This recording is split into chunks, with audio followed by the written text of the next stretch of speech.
So today I'm going to show you guys how to do a cooling system rebuild in a GM 1.4 liter engine. Specifically, I'm working on a 2014 Chevy Cruze, but if you own a GM product with a 1.4 liter turbo engine in it, chances are this video is going to apply. I know they used them in some Sonics, you know, the Chevy Trax. I think it was like a Buick Encore, the real small Buick SUV had this engine in it. At any rate, guys, I bought this vehicle not running and driving for about $1,000 because it has a leaking radiator in it. And I'm gonna be using this vehicle for a bunch of product testing in the future. So I have to get this car running and driving, obviously, to be able to do my product testing. Now, I understand this type of content's a little bit outside my normal wheelhouse as of late. You know, I haven't shot a video like this in probably a few years that's super specific to a specific make and model like this. But I figured it was gonna help out somebody out there on the internet, so I'm gonna upload it. And couple that with the fact that these vehicles and these engines have a ton of cooling system problems. Well, shooting a video on it simply just kind of makes sense. So let me take you over to the bench and I'm gonna show you guys what parts I'm gonna be replacing, and then we'll go ahead and get started. All right, so over here at the bench, these are all the parts that we're gonna be replacing in this video.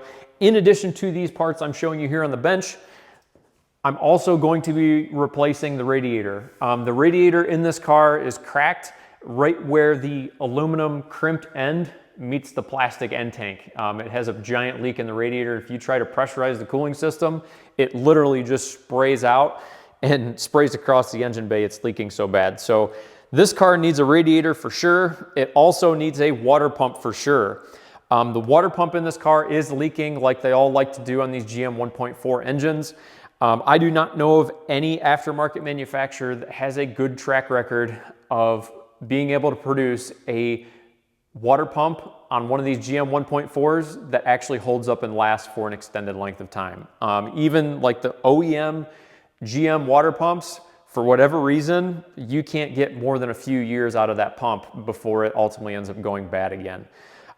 This one here I bought from Aisin, A-I-S-I-N.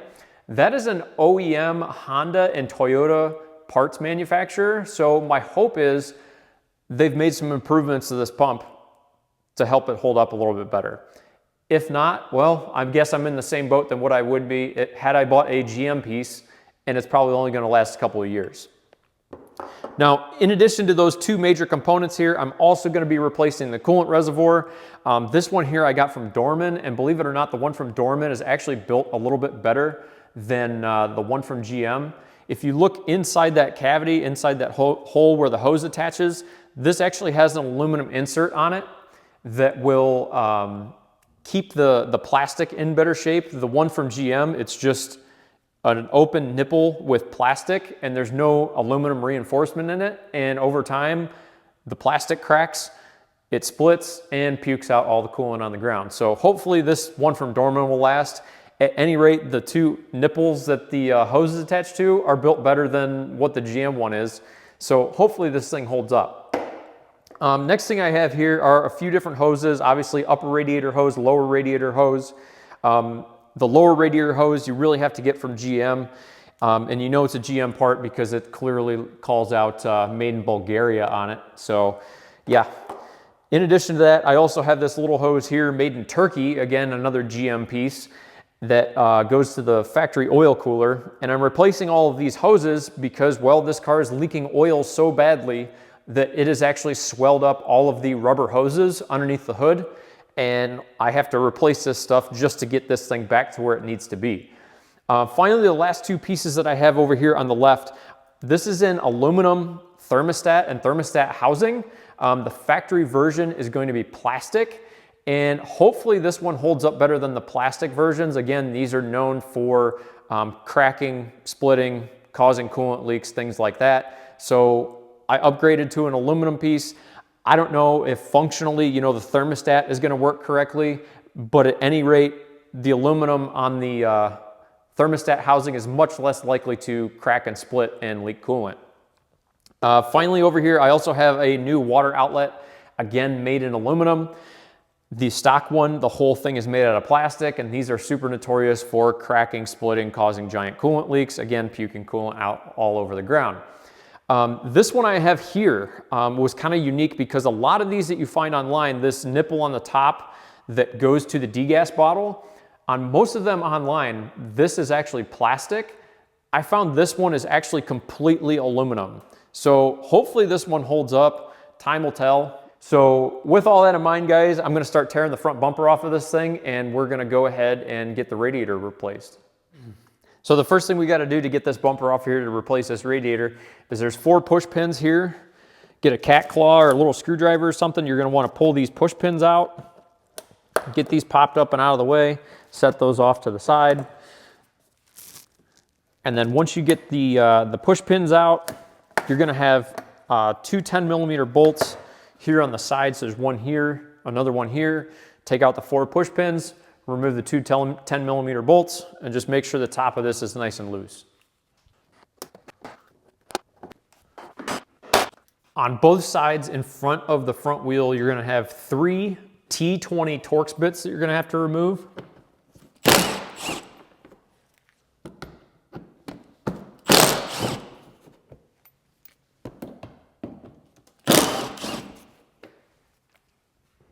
Now, underneath the car, you're gonna have more push pins down here that you're gonna have to pop out in order to get this piece of plastic disconnected from the rest of the car.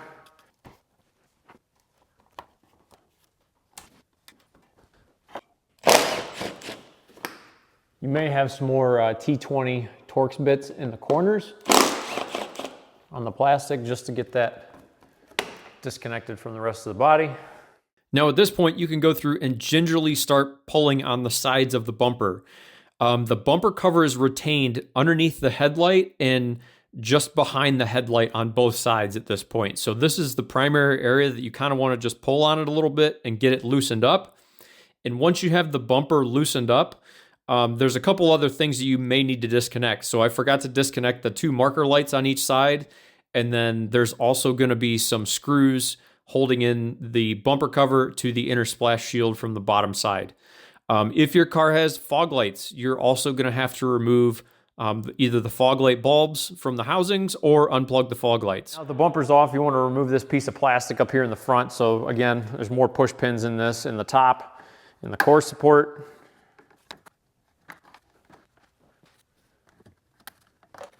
And then underneath here, you're going to have a bunch of 10mm bolts.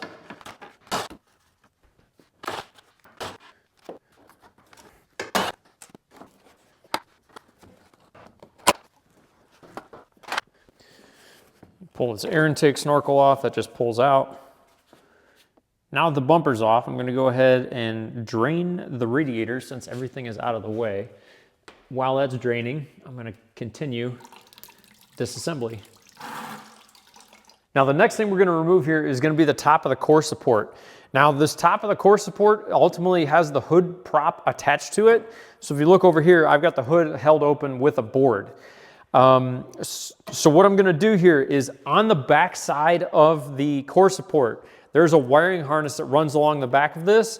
You need to get the wiring harness unclipped, and then you're gonna have 3 13mm bolts on each end, and hopefully this thing should just lift out of here once you have the wiring harness removed, the hood propped up, and the 3 bolts removed.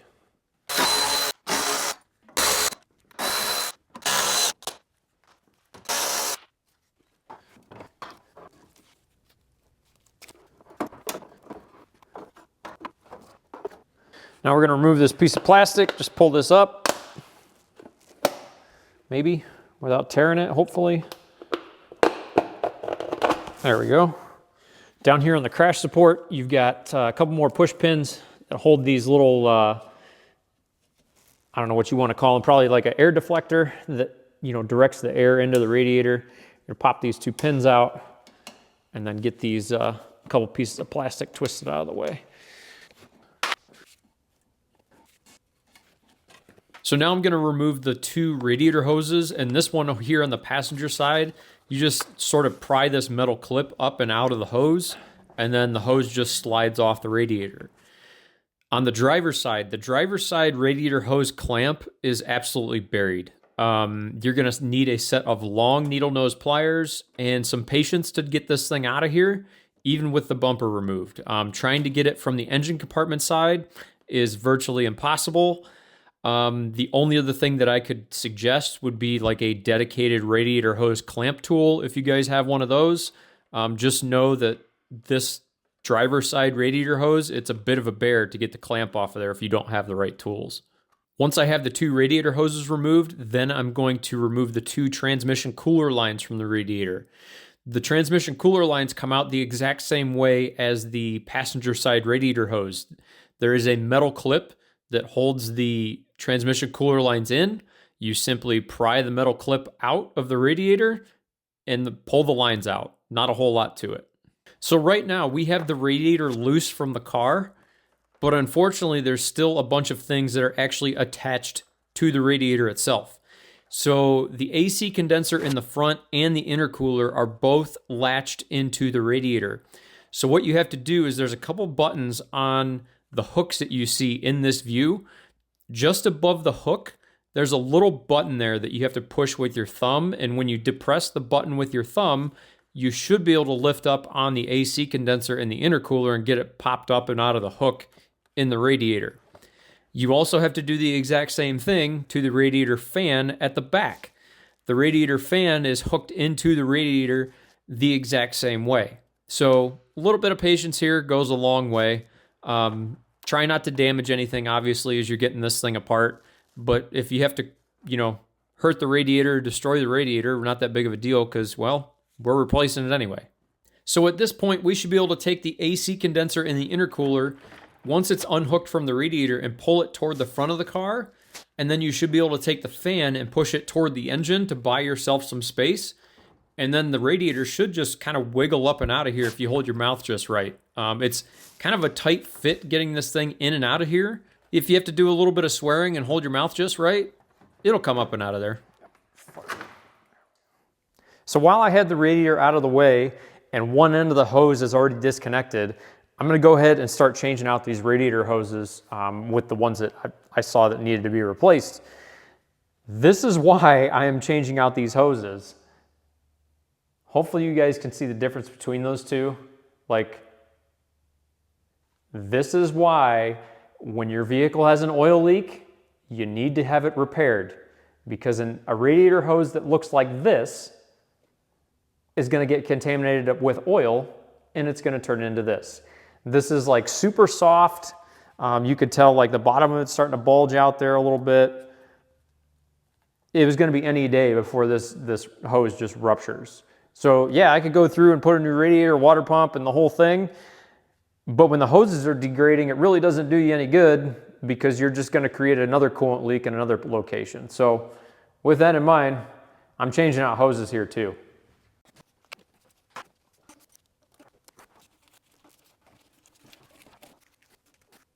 All right, so getting ready to put in the new radiator, a couple things that you gotta watch as you're doing this. Obviously, you have to push the fan back to give yourself room to put the radiator in. But over here on the passenger side, you really have to work around this AC line, and you can kind of finagle it and get it past it, but don't force this thing into place because you will crack and break it. These things are largely made out of plastic. So if you broke the old one getting it out, it really isn't that big of a deal.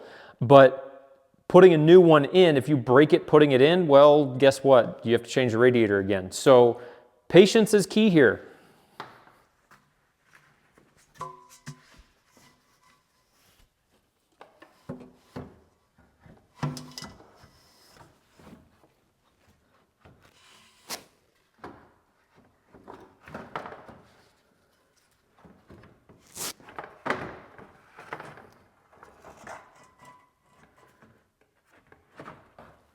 So right now I'm trying to get the drain cock past the AC line.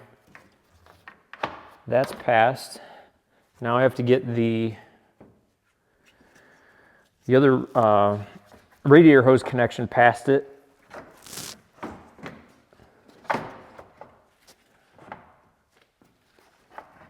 And as I'm doing this, you're again kind of fighting the fan the whole way.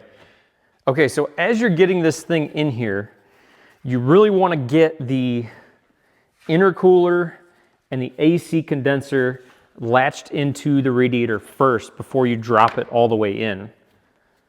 So there, that's kind of halfway latched. Look at the bottom here. Bottom's got to come in. That's good there. This one needs to come up. This isn't latched. So I got to unlatch here, pull up, make sure the bottom goes in as I push down. Okay, so now I should be able to get the radiator at least somewhat lined up with the holes in the bottom, the 2 pins. So the next thing you're gonna have to install is gonna be the trans cooler lines, and those should just quick connect into place as long as those little clips are in place on the fittings on the new radiator. If not, you should be able to transfer over the old clips that you removed to the new radiator without any issue, and then just, you know, push the trans cooler lines in and they quick connect in. So the next thing I'm gonna install here is gonna be the lower radiator hose. This one that I'm dealing with has a sensor in it. Sometimes this sensor is in the radiator. It depends on the style of radiator your car has. At any rate, I gotta plug this thing in. And these hoses are a quick connect.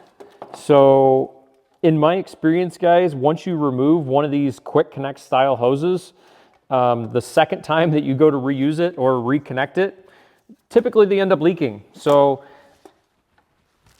between that and the oil leaks on this car, that's why I went ahead and got a new hose. Now I'm gonna leave this end disconnected because I'm gonna end up changing the water pump and thermostat housing anyway. So there's no reason for me to reconnect this end of the hose for now. It's gonna be kind of the same deal for this side. I'm gonna reinstall the radiator hose over here. Obviously I'm using a new hose. I'm gonna leave this end again disconnected because I'm gonna change this water outlet housing. I'm just gonna connect the end down on the radiator. So the next thing is I'm gonna put this prop rod back in place because, well, I'm tired of working around this board holding the hood up. So that should go in here. Make sure your cable's routed correctly. And that should go in there something like that. Make sure your wiring harness ends up on the back side like it's supposed to be. So now I can plug this in. We'll throw a couple bolts in this core support and get rid of this board holding the hood up. Now the core support's back in place, I'm gonna go ahead and get this wiring harness routed back to where it was. Get all these push pins pushed in. Get everything plugged back in up here.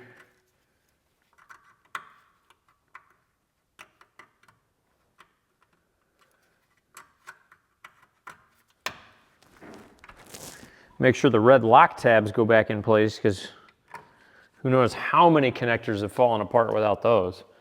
All right, so that's it for the radiator install in the front of this thing. I'm not gonna put the front bumper back on quite yet, simply because I have some other repairs to do. And if I have leaks in the front end, once I put coolant in the car, well, I guess what? I have to take the front bumper back off to fix the coolant leaks. So until I get coolant in the vehicle, I'm just gonna leave the front bumper off of it. It just makes a little bit more sense. Now with that said, the next thing we're gonna take a look at in this video is gonna be the water outlet over here on the driver's side of the engine. Again, these are known for quite frequently going bad, cracking, splitting, coming apart, and ultimately puking coolant. So we're gonna get this thing changed out. This water outlet's over here on it would be the driver's side corner of the engine.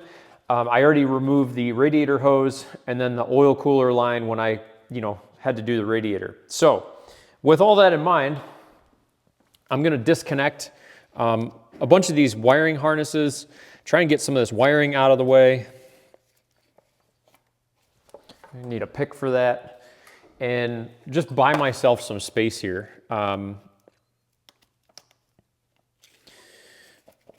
Once you get some of this stuff out of the way, there's a bunch of room here, but you gotta do some work to get everything else out of the way to get that space.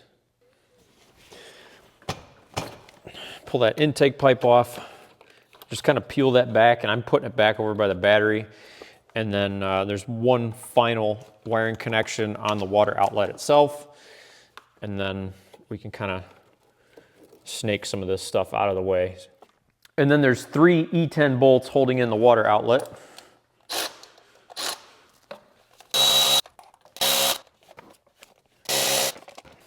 And then finally on the back, you're gonna have a radiator hose back here.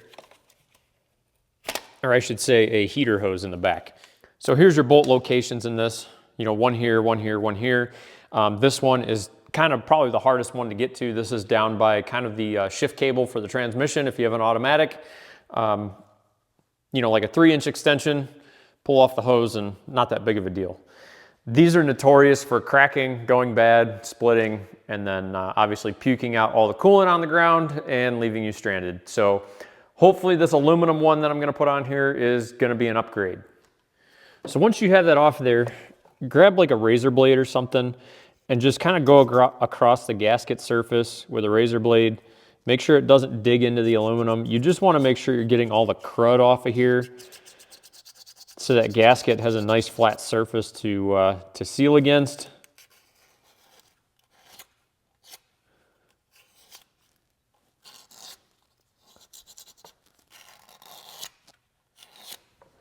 Something like that.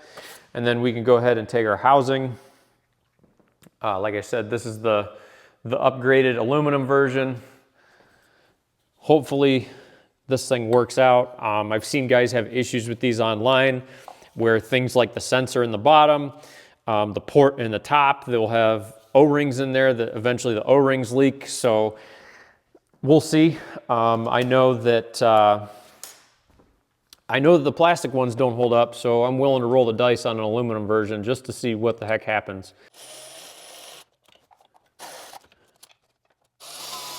So now I can put my upper radiator hose in.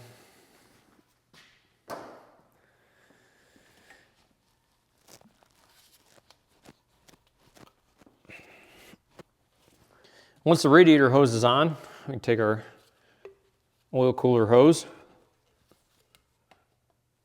go on there something like that. Put the clamps in place.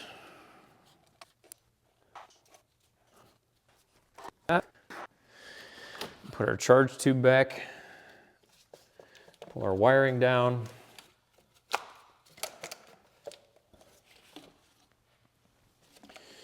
I'm going to plug in the sensor down on the water outlet.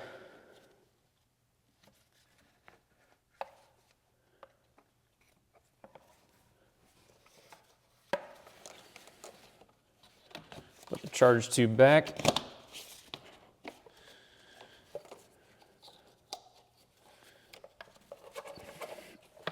Plug in the coil, attach the latch, plug in the map sensor. So here, there should be a hose that runs from here over to the coolant bottle. Now I'm going to replace the coolant bottle.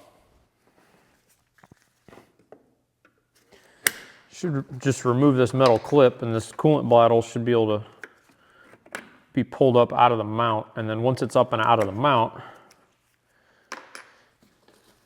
should be able to get to the hoses on it.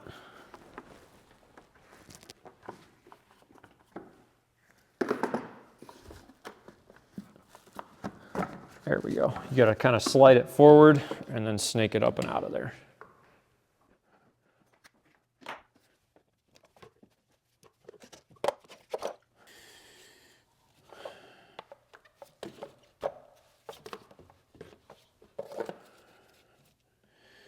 Don't forget clamp going back together.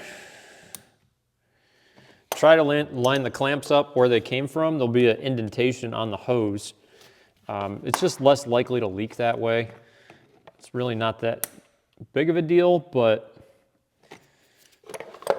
something to be mindful of. And you kind of have to like take this bottle and like lock it in on the bottom and then lock it in over here on the side. So it kind of goes in like this and then over.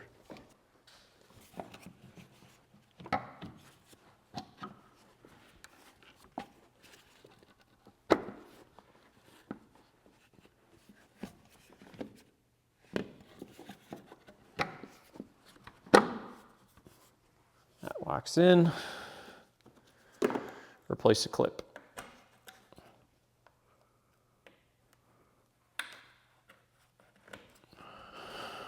Installed. So now I can install the new hose for the overflow bottle. This hose goes down to the water outlet, the aluminum piece that we just installed.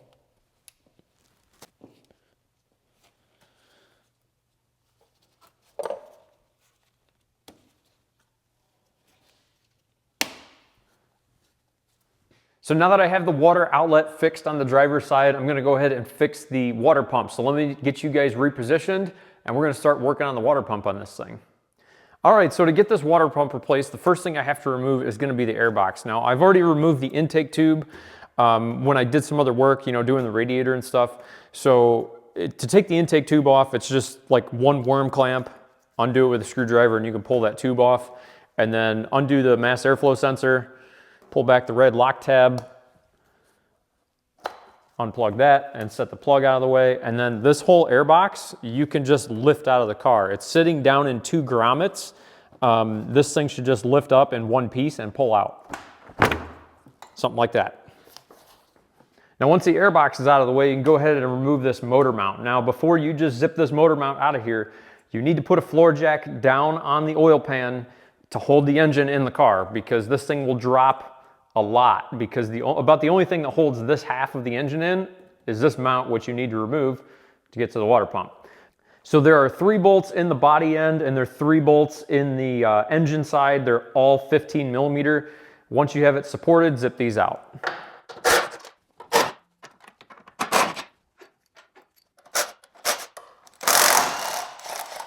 There, you saw the engine move a little bit.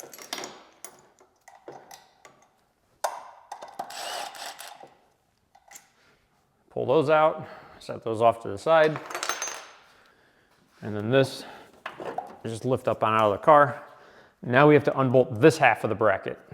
There's 3 bolts in this bracket going into the timing cover. Those are 15 millimeter as well.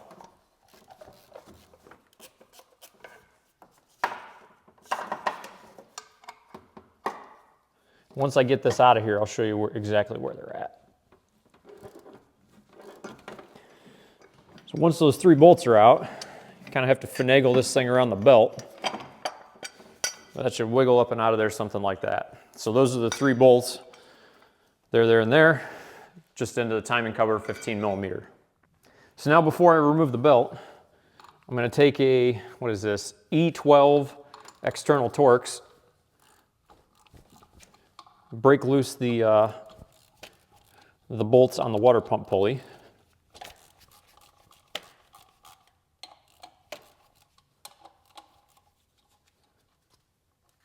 So those should come right out once the belt's off.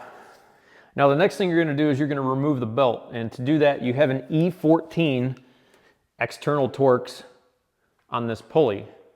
And what you're going to do, get your ratchet on there, and then you're going to get a drill bit or a pop rivet or whatever you have to actually shove into the tensioner. When you compress the tensioner, there's going to be a hole exposed down near this spring.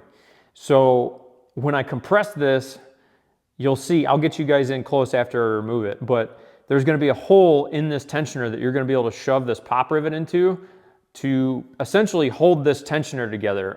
What can happen is if you don't use this pop rivet, this tensioner can essentially come apart. So something to watch for.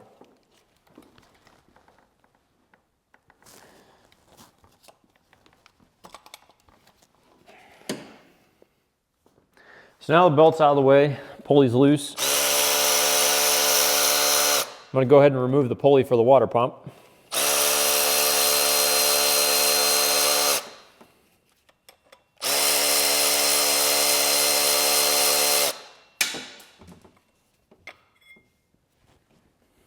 So while I'm in here, I'm actually going to take the tensioner just completely off. I have a new idler for it, so that coupled with the fact that everything in here is so friggin' gross that I just want to clean everything up, and it's going to be a heck of a lot easier to clean if I get this tensioner out of the way, and then not to mention it'll be a lot easier for me to change that pulley. with the tensioner over on the bench. Because this thing has so many oil leaks, I'm also going to be replacing the serpentine belt while I'm here because, well, frankly, every other piece of rubber underneath the hood of this thing has been destroyed. So when you're into it this far, what's a you know, $10 or $15 serpentine belt at this point?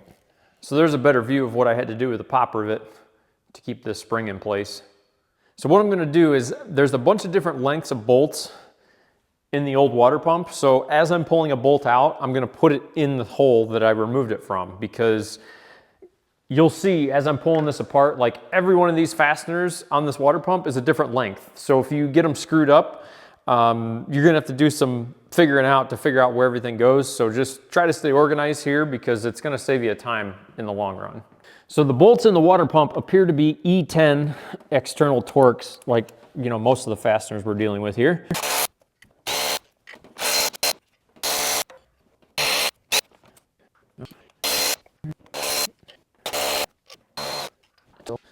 I'm going to pull the water pump and thermostat housing out as one piece. So I'm going to go through here and get the thermostat unplugged. Like so. And then I'll work on the radiator hoses on both ends. That one's going to be a nightmare. I'll have to do that when the water pump's loose. I can get the one on the far end though.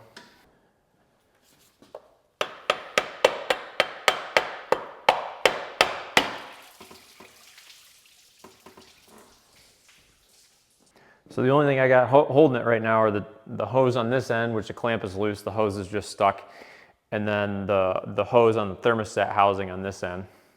So there's that. Let's see if I can get this other one off.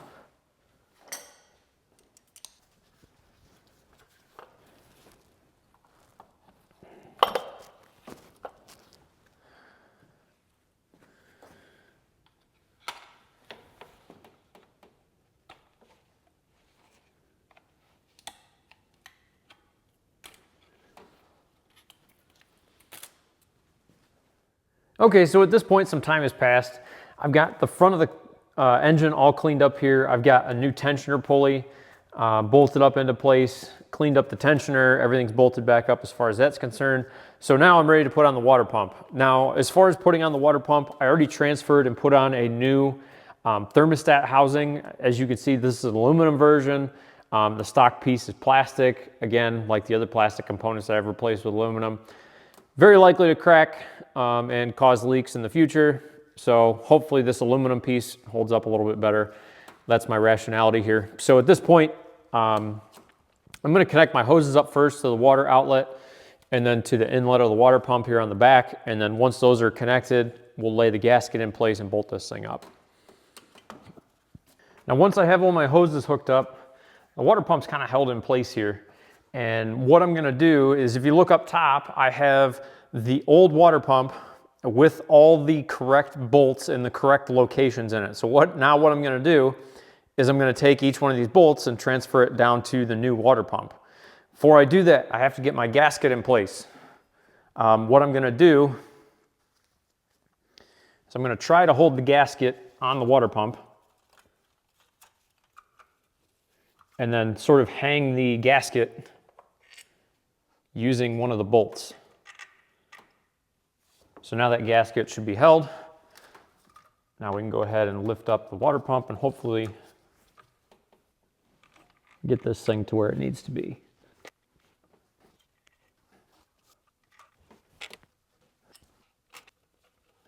So now all I got to do is start transferring bolts.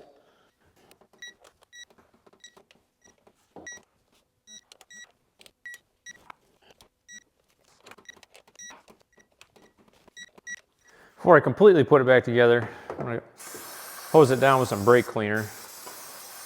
Try and get some of my fingerprints off of it.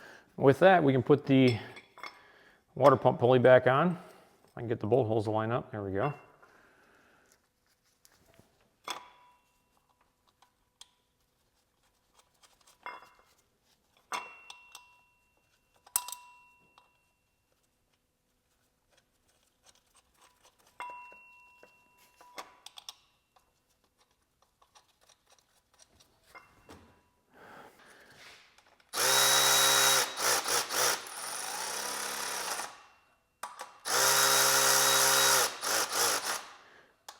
torque all these when the belt's on. Now we can throw our belt back on. Just make sure you're going around all the right pulleys.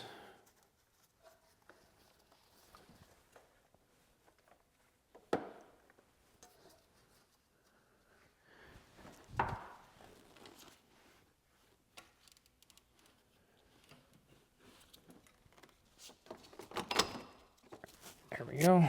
Pull her. Get my hand down here so I can pull the pop rivet out. There we go.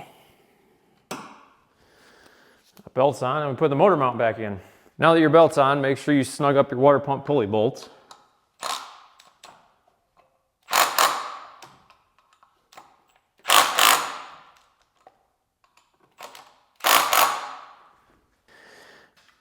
And now we can bolt back up the motor mount bracket. You got to thread this thing again around the belt.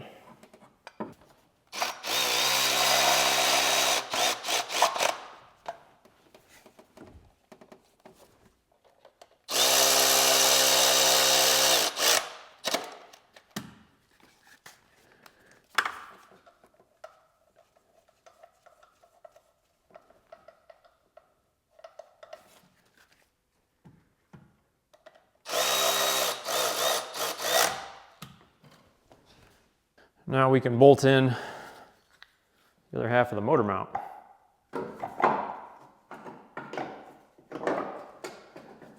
Something like that.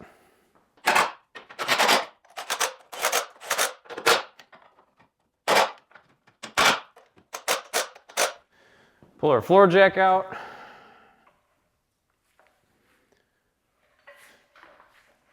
Put the air box back in.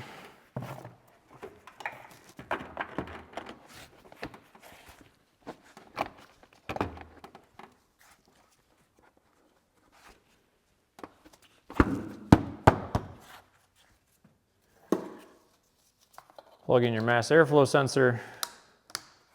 Finally, reinstall your intake tube. Now at this point, ordinarily, you would just simply take some coolant, dump it in the brand new cooling reservoir we installed, fill it up till it stops, fire up the vehicle, turn the heat on full blast out of the vents, and let your coolant bleed out until the vehicle gets up to operating temperature. What I quickly found out when I attempted to vacuum fill my cooling system is this car still has another leak. Now, the leak that I'm speaking of isn't anything that we did in this video. All the repairs that I made are perfectly fine. What I ended up finding was one of the cooling lines going to the turbo had a leak in it as well. So now I have to remove the turbo, replace the oil feed line and the coolant feed line while I'm there, and then I'm probably going to reseal the oil cooler while the turbo's off. Hopefully the turbo's in decent shape. Otherwise, I'll be also replacing the turbo. But at this point, guys, I'm going to go ahead and put the front bumper back on this thing because frankly, I know all of my repairs are good. It's simply the coolant lines going to the turbo have a very, very small, like pinpoint type of leak at this point. So if you were able to get the bumper off, chances are you know how to get the bumper back on. Realistically, it's not that hard. Most of the stuff just kind of pushes into place. I actually hooked the core support in first, and once the core support was attached, I went over and did the two front wheels, and then I just sort of pushed underneath the headlights and popped that back into place. But as far as attaching the bumper, it's a heck of a lot easier than taking it off. So that's going to be about it for this video, guys. I will have links down in the description to all the parts, to all the tools that were featured in this video. As always, guys, if you guys like the video, hit like. If you want to see more content, go down and hit subscribe. Thanks for watching, guys.